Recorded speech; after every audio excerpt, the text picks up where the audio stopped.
Hello tout le monde, j'espère que vous allez bien. Je vous retrouve dans cette nouvelle vidéo. Ça fait super longtemps que je l'ai pas filmé, ça doit faire à peu près un mois. Du coup, je reviens en fait pour vous expliquer les raisons de cette absence, parce que je devais vous faire une vidéo donc sur le harcèlement, mais cette vidéo j'ai pas pu la faire parce qu'il m'est arrivé moult et moult péripéties, donc je vous raconte tout ça donc dans cette vidéo. Alors, il faut savoir donc que je suis sortie de la clinique donc le 11 mars et donc 2 semaines plus tard, tout se passait super bien, vraiment. J'avais des copines tout le temps qui venaient à la maison, c'était super cool. Sauf que environ 2-3 semaines plus tard, j'ai commencé à me sentir très fatiguée. Donc je dormais presque toute la journée, j'étais faible, je me sentais vraiment pas bien.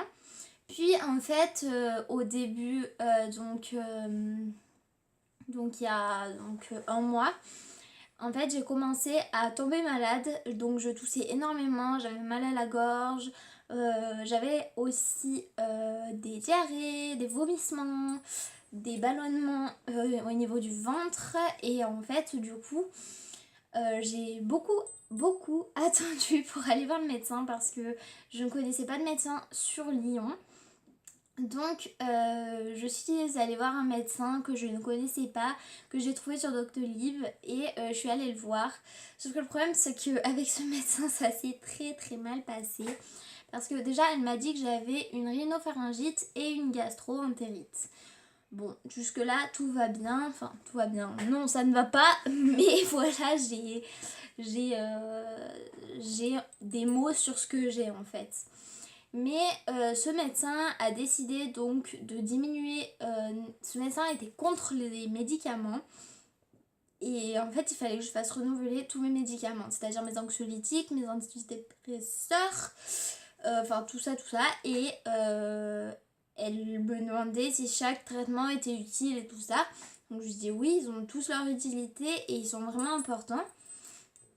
Sauf que là, elle a décidé donc de diminuer mon antidépresseur sans m'en faire part. Du coup, elle l'a passé au lieu qu'il soit à 300 à 150. C'est quand même la moitié. Sauf que je n'étais pas dans une période propice parce que du coup, à cause de la gastro, je ne mangeais plus rien. Parce que ça ne passait plus. Même les cachets, je n'arrivais plus à les manger. Enfin, à les manger, à les avaler plutôt. Parce que c'est pas une partie de plaisir. Mais voilà, du coup, ça a été assez compliqué. Et du coup, elle m'a diminué mes cachets. Donc, je suis allée les acheter. Au début, j'avais pas vu. Et donc, en fait, je me suis aperçue bien plus tard que elle m'avait diminué mes traitements.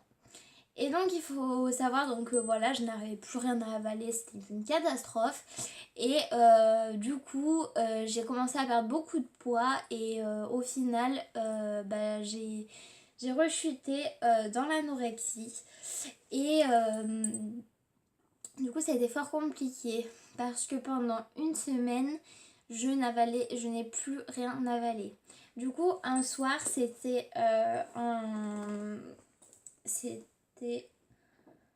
un jeudi soir, j'étais au téléphone avec mes parents, je leur disais que j'avais vraiment plus de force, que j'arrivais plus à avaler mes traitements, que c'était vraiment la catastrophe. Et en fait, j'étais au téléphone avec eux et j'ai fait un malaise et je suis restée inconsciente pendant environ 15 minutes, 15 à 20 minutes. Et mes parents ont eu très peur, du coup je me suis réveillée au bout d'un moment, j'ai repris conscience et là, connaissance pardon. Et là du coup j'ai appelé donc le SAMU qui m'a dit enfin le 15 quoi. Donc le SAMU m'a dit d'appeler SOS médecin. Sauf que SOS médecin, je n'ai pas eu de personne au bout du fil. Et le répondeur disait appelez le 15. Sauf que j'ai rappelé le 15 et le 15 m'ont dit non mais on va pas intervenir. Sauf que j'ai refait à nouveau un malaise, celui-ci beaucoup plus important et où je suis restée inconsciente vraiment très longtemps. Et mes parents, du coup, qui étaient en ligne avec moi en FaceTime, du coup, ont eu très peur et ont appelé du coup le 15 d'Ardèche parce que c'est par département. Et ensuite, donc, on a appelé qu'ils leur ont transféré le 15 de Lyon. Et donc, ont pu appeler les pompiers qui ont fait déplacer en fait les pompiers du coup pour venir me chercher. Du coup, j'ai été transférée à Edouard Herriot. Sauf que là-bas, ils m'ont fait une prise de sang. Et en fait, c'est tout ce qu'ils ont fait. Ils m'ont dit, vous êtes en hypoglycémie, d'accord, vous êtes déshydraté, mais voilà, vous pouvez rentrer chez vous. Vous commandez un taxi et vous rentrez chez vous. Alors franchement, moi j'ai été choquée de cette attitude. Donc je suis rentrée chez moi, donc je suis rentrée chez moi à 5h du matin. Et du coup, comme normalement il y avait des électriciens qui venaient chez moi à 8h, du coup je me suis pas couchée, ça servait à rien. Et donc j'étais toujours au plus mal en fait. Et le lendemain, j'ai appelé ma mère à 8h. Je lui dis maman, ça va pas du tout, je sais plus quoi faire. Et là, j'ai eu mon médecin traitant en ligne, donc d'Ardèche, qui m'a dit écoute, si il faut que tu retournes à l'hôpital quoi qu'il arrive. Et soit tu vas à l'hôpital dans un autre hôpital, soit tu reviens en Ardèche. Donc ce que j'ai fait, c'est que j'ai trouvé un Blablacar. Bon, j'ai failli m'évanouir 15 fois dans le métro. Heureusement, il y avait une dame qui m'a récupérée. Et donc je suis rentrée chez moi en Ardèche et j'ai été hospitalisée là-bas. Et donc je n'arrivais plus rien à manger, j'étais en pleine rechute anorexique. Du coup je mangeais rien du tout et du coup je leur ai demandé la sonde. Donc ça a été un peu difficile, surtout que du coup j'ai eu la sonde à 1 litre. Donc j'ai appelé la clinique et je leur ai demandé une place donc pour y retourner. Donc j'ai été réhospitalisée donc, à la clinique donc, le 11 avril. Sauf que le problème c'est que du coup j'ai eu rendez-vous avec mon psychiatre, donc ça s'est très bien passé. J'ai eu rendez-vous avec le médecin qui me suivait. J'ai eu rendez-vous avec une nouvelle psychologue avec qui ça se passait très bien. Sauf que le problème c'est que mon psychiatre était en vacances jusqu'à environ la semaine du 9 août. Ma psychologue était en vacances jusqu'au 9 août aussi. Les infirmières avec qui j'ai demandé des entretiens, la plupart étaient en vacances et du coup n'ont pas pu me faire d'entretien. Du coup en 2 semaines j'ai eu un entretien. Du coup le 13, non pas le 13 pardon, le 23, excusez-moi je déraille. Le 23 du coup j'ai demandé, c'était le 23 ? Le 24.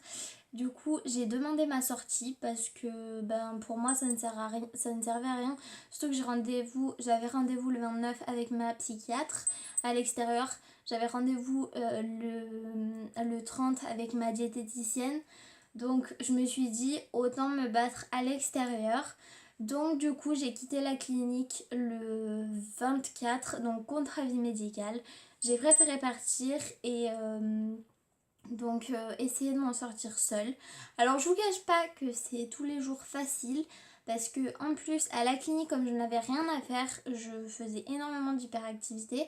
C'est-à-dire que je faisais environ 15 à 20 km de marche par jour. Je faisais 3 heures au moins d'abdos par jour. Et en fait c'était pas une vie. Et il faut savoir que là je suis chez moi et je ne fais plus aucune hyperactivité. Parce qu'en fait je suis tout le temps occupée. Et donc je suis sortie donc de la clinique. Franchement je ne renie pas la clinique parce que c'est vraiment une structure qui est bien. Mais le problème c'est que je suis pas tombée pour la bonne période en fait. Et donc ça m'a pas été profitable en fait. Si j'avais voulu, en fait il aurait fallu que je reste. Mais mon hospitalisation aurait été 2 fois plus longue. Et donc moi, j'avais pas envie de rester des lustres et des lustres, j'avais vraiment envie de rentrer chez moi. Donc, je suis partie contre avis médical. Et donc là, je suis chez moi depuis donc, le 24, donc depuis avant-hier. Et donc, écoutez, ça se passe plutôt bien pour le moment. Bon, c'est difficile parce que j'ai beaucoup de peur alimentaire, notamment sur les féculents. J'ai beaucoup de mal à ingérer des féculents. Il faut savoir qu'aussi j'avais la sonde, du coup j'ai été sondée à 1 litre, du coup je n'ai plus la sonde. Donc il faut que je compense. À la clinique en plus j'étais en 3/4 de portion. Donc il faut que je compense et tout parce que Du coup là je ne suis plus en 3/4 de portion, j'ai réintégré la cola du matin et la cola de l'après-midi. Et du coup ben, j'ai repris mon cadre alimentaire d'avant et je vois donc ma diététicienne du coup mardi. Donc je verrai avec elle pour un nouveau plan alimentaire pour voir comment est-ce qu'il faut que ça se passe et tout ça pour bien gérer et vraiment y arriver. Enfin voilà, du coup je voulais vous donner des nouvelles. Voilà pourquoi je n'étais pas là pendant pendant ce mois. Et par contre je reviens en force. Je vais vous préparer cette vidéo que j'ai tant envie de faire. Donc sur le harcèlement. J'ai eu plusieurs témoignages, donc je vais vraiment pouvoir faire une bonne vidéo. Du coup, en tout cas, je vous fais des gros bisous et puis je vous dis à la prochaine.